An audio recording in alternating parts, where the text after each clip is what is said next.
भी मुतासर हो और उनका हक छीना जाए, जो कि जिनको सुना ही नहीं गया, जिनकी कोई आवाज़ नहीं, जो फरीक भी नहीं है।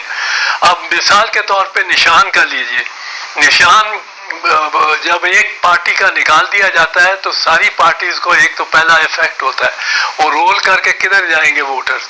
नंबर दो, जब करोड़ वोटरों को आप फारिग कर रहे हो तो आप असल में एक बुनियादी हक को छीन रहे हैं, क्योंकि वो निशान के जरिए ही वो बुनियादी हक को इस्तेमाल कर सकते हैं। बुनियादी हक क्या है? वोट का, वोट का बुनियादी हक होना और उसके साथ सिंबल का बुनियादी हक होना, फंडामेंटल राइट होना। ये सुप्रीम कोर्ट ने बीबी शहीद की 2 जजमेंट्स में 12 जजेस के बेंच ने ये फैसले दिए हुए थे कि वोट भी फंडामेंटल राइट है, और उसका सिंबल चूंकि उसके जरिए वो एक्चुएट करता है वोट को, वो सिंबल भी फंडामेंटल राइट है। तो एक बिस्मिल्लाहिर्रहमानिर्रहीम। किसी भी सियासी पार्टी के लिए उसका निशान बिल्कुल ऐसे ही होता है जैसे किसी इंसान के लिए उसके बाप का नाम, क्योंकि बाप के नाम से ही उस शख्स को पहचाना जाता है, उसके ख़ानदान को पहचाना जाता है, उससे जुड़े हुए रिलेटिव को पहचाना जाता है, ताकि लोग आसानी से समझ सकें कि ये किस ख़ानदान से ताल्लुक़ रखता है और कहाँ रहता है और किस किस्म के लोग हैं ये। बिल्कुल इसी तरह जब किसी भी सियासी पार्टी के पास कोई उसका निशान होता है तो उसका वोटर उससे कनेक्टेड होता है, उसका एक ख़ानदान बन जाता है, जो उससे जुड़े हुए लोग होते हैं उन सब की पहचान उसके ज़रिए होती है कि वो किस पार्टी से बिलोंग करते हैं या किस पार्टी को वो पसंद करते हैं।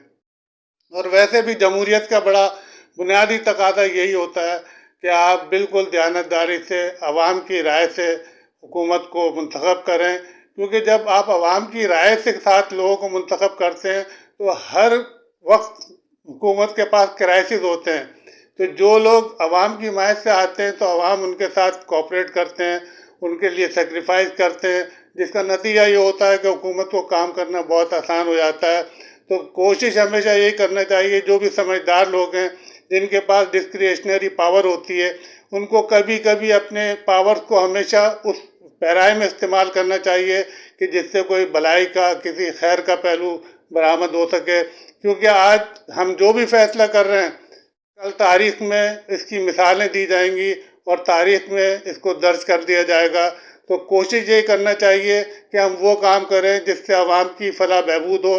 अभी जो मुझे मईशत की सूरत हाल और मुल्क की सूरत हाल नज़र आ रही है वो अच्छी नज़र नहीं आ रही है।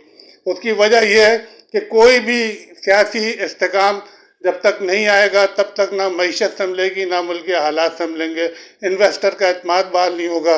इसके लिए ज़रूरी है कि जितना जल्द मुमकिन हो सके बिल्कुल फेयर इलेक्शन करा के, हुकूमत चाहे इमरान खान की आए, चाहे नवाज शरीफ की आए, चाहे जरदारी साहब की आए, जिसकी भी आए, अवाम के एतमाद के साथ आए तो वो हमेशा कामयाब होगी, इसमें कोई दो राय नहीं हो सकती। क्योंकि कोई भी शख्स जब हुकूमत में आता है तो उसकी हमेशा यही कोशिश होती है कि वो बेहतर से बेहतर काम करे। दूसरी चीज़ हमेशा ये याद रखना चाहिए, जुर्म चाहे इमरान खान करें, नवाज शरीफ साहब करें या जरदारी साहब करें या कोई भी करे, जुर्म की कभी माफ़ी नहीं होना चाहिए, उसकी हमेशा सज़ा होना चाहिए। क्योंकि वजह यह है कि जब तक सज़ा नहीं दी जाएगी तब तक माशरा कभी भी पनपेगा नहीं और माशरे के हालात हमेशा ख़राब से ख़राब होते जाएंगे। कोशिश हमेशा करना चाहिए कि जुर्म की सज़ा हो और जिसने जुर्म किया हो उसको एनआरओ ना दिया जाए और किसी के ऊपर झूठे केस ना बनाए जाएं।